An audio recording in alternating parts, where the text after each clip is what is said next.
குருட்சேத்திர யுத்தம் முடிந்து தருமரை ஆட்சியால் அழைக்கிறார் கண்ணன்.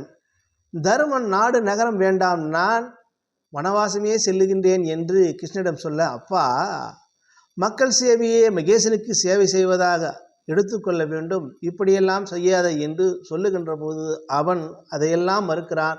சரி, இருந்தும் மூத்தவராக இருக்கக்கூடிய சரசங்கத்தில் வீட்டிருக்கக்கூடிய பீஷ்மரை நாம் அணுகலாம், அவர் நல்லதொரு வார்த்தை சொல்லுவார் என்று பீஷ்மரிடம் அழைத்து சொல்லுகின்றார்.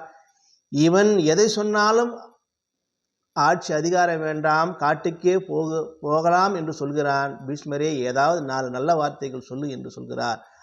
அவர் தர்ம நீதி நெறிகளெல்லாம் சொல்லி கொண்டிருக்கிறார். சொல்லுகின்ற போது இந்த பாஞ்சாலி கலீர் என்று சிரிக்கிறார். அப்போது கோபமுற்ற தருமன் முறைக்கிறான்.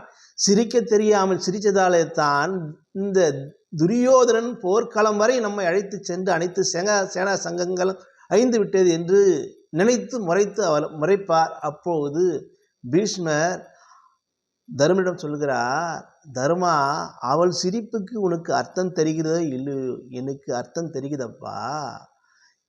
ஏன் அரசவையில் பாஞ்சாலி துயிலுகின்ற போது துச்சாதனனை ஏன் தடுக்கவில்லை என்று அவள் நினைக்கிறாள்.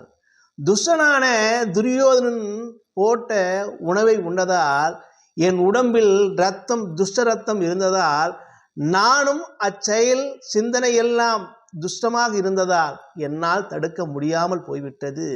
அர்ஜுனன் போட்ட அம்புகளால் என் உதிரமெல்லாம் வெளியே செல்லுகின்றது. இப்போது என் ஆன்மா பரிசுத்தமாகிறது.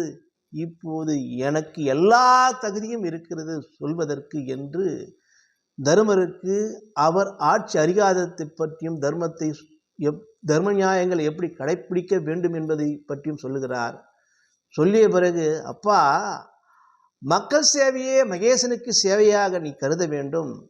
ஒரு அரசாட்சியில் சில மணி நேரம் மட்டுமே நாம் விலகியிருக்க வேண்டும், இல்லாமல் இருக்கலாம். ஆனால் ஒரு நாளோ பல நாளோ நாம் விலகியிருந்தால் மக்கள் நலன் மீது நாம் அக்கறை கொள்ளாமல் இருப்போம். ஆகையால் மக்கள் சேவையே மகேசனுக்கு சேவையாக செய் தருமா.